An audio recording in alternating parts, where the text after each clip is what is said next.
In September of 2009, in honor of the 400th anniversary of the founding of New Amsterdam, the Hudson Valley Center for Contemporary Art in Peekskill presented Double Dutch Contemporary Dutch Installation Art. 16 young Dutch artists were invited to create and submit works for this exhibition. To pull together the ambitious exhibition, Mark and Livia Strauss, the founders of the Hudson Valley Center for Contemporary Art, traveled to the Netherlands, toured galleries and visited several young Dutch artists in their studios. We probably visited over 250 studios, art fairs, all the galleries, and we eventually proposed the show of young Dutch installation and video artists.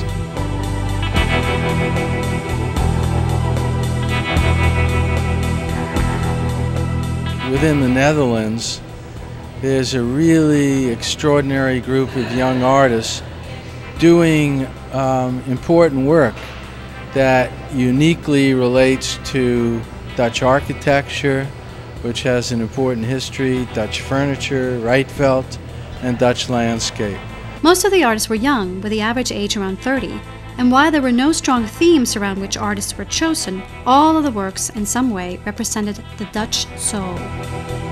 I'm Mark Bijl and I'm from Berlin, but I'm born in Holland, living in Berlin, Germany right now, and the work I'm dealing with, or my work, is basically about how people structure their life, whether it's in politic way or personal way or subcultural way or religious way. Always people need to have some sort of structure in their life. The works echoed the influence of Dutch architecture, sculpture, furniture, and the unique landscape of Holland. The center's 11,000 square feet and 40-foot ceilings allowed for some monumental installations, including Joop Colwin's Sanctuary, a replica of a fueling station comprised of more than 3,000 art books. The piece is called Sanctuary. It's a gas station made of books of my personal library. You have to create your own world and be very serious about it. The rhythms of daily life. These are the most vital things what we experience as human beings. I've been here for the past 3 months working as an artist in resident at Hudson Valley Center for Contemporary Art, and this is the work I've been doing, and I try to work with creating a sort of psychological interior, working with crystal forms that have the potential of space. This is the second mobile that I made, and I noticed that I like the fact that it's a gate, something that you walk through, but it's also something that is moving in the space, which I think is very, as a sculptor, it's a very interesting idea. And I also tried to keep it very simple so that it stays a little bit like an arc form. 2 site-specific installations from Double Dutch will remain permanently at Riverfront Park in Peekskill. These include Serge Onnen's Planetarium Monetarium and Daan Padmo's Time Sharing.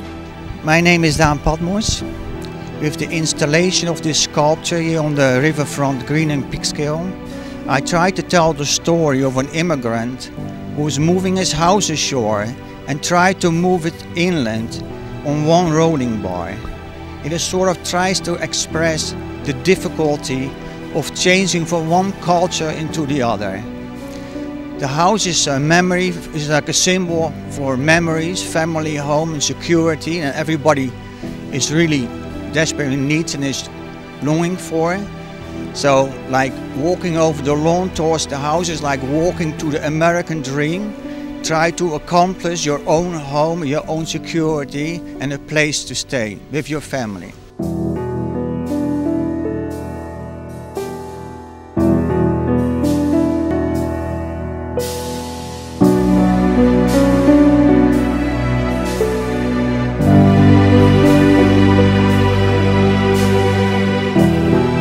The piece is called Planetarium Monetarium. It's planetarium is like a space where you observe the stars, and monetarium is something to do with money. And in my piece, it's a small sphere, metal sphere, that you can walk in. The sphere is also covered with coins, and it's coins, the smallest coins I could find. So it's always the number one, but all different values from all different countries. The money signifies, of course, value. Because value, everything in our society of value is being translated into money. But then, if you go to the smallest idea of value, it will be the smallest coin.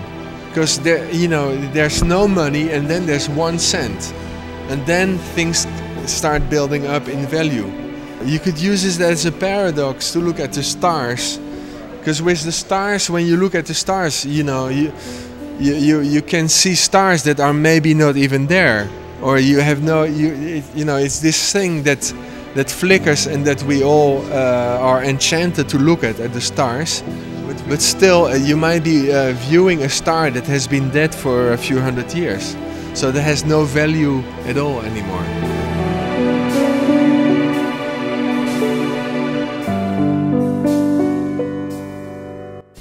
To coincide with Double Dutch, the center presented an exhibition of paintings by Dutch artist Fendro Ickel in the museum's Mezzanine Gallery. Ickel's gouaches and watercolors critically investigate the symbolic power of buildings and monuments. I try to approach universal story that can be read as well by anyone. For example, as you see, this is the building called Millennium Hilton. What you see, actually, what you don't see, that is the reflection of the building in front of the building, in front of the hotel. And what you see also, what you miss, is missing of the Twin Towers. If you see that carefully, you see two missing things. And a lot of people think that this two reflection supposed to be the Twin Towers, but in fact it's not. It's the missing hole, the missing gap. What you don't. So there is a very complex of meaning playing in the paintings, and I like to see in this exhibition if people can read in that way. But mostly, I'm very much interested in the universal value, in the universal meaning of the painting, and rather than a specific national event. In conjunction with the center, Arts Westchester hosted Amsterdam-based artist Monika Gaarts at the Arts Exchange in White Plains. At the Arts Exchange, Gaarts presented a solo show of more than 7 installations of video art, slides, and mixed media.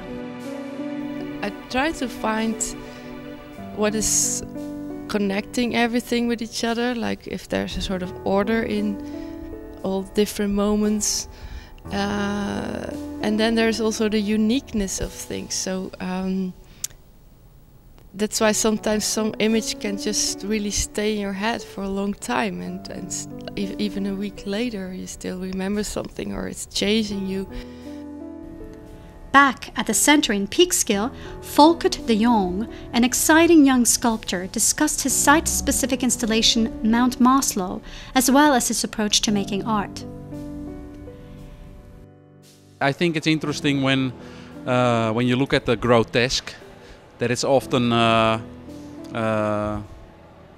difficult subjects to deal with, but so much blown up that it becomes sort of almost humoristic. And I'm interested in researching on the levels of how human psychology works. How can you deal with very heavy issues like death, or the experience of your own mortality.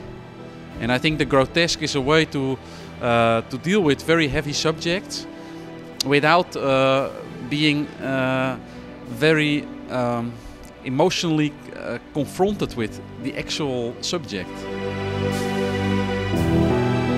These Dutch artists do reflect the specific experience and traditions of their homeland, but their work is also universal, speaking to the influence of global culture and this moment in time that we are all sharing.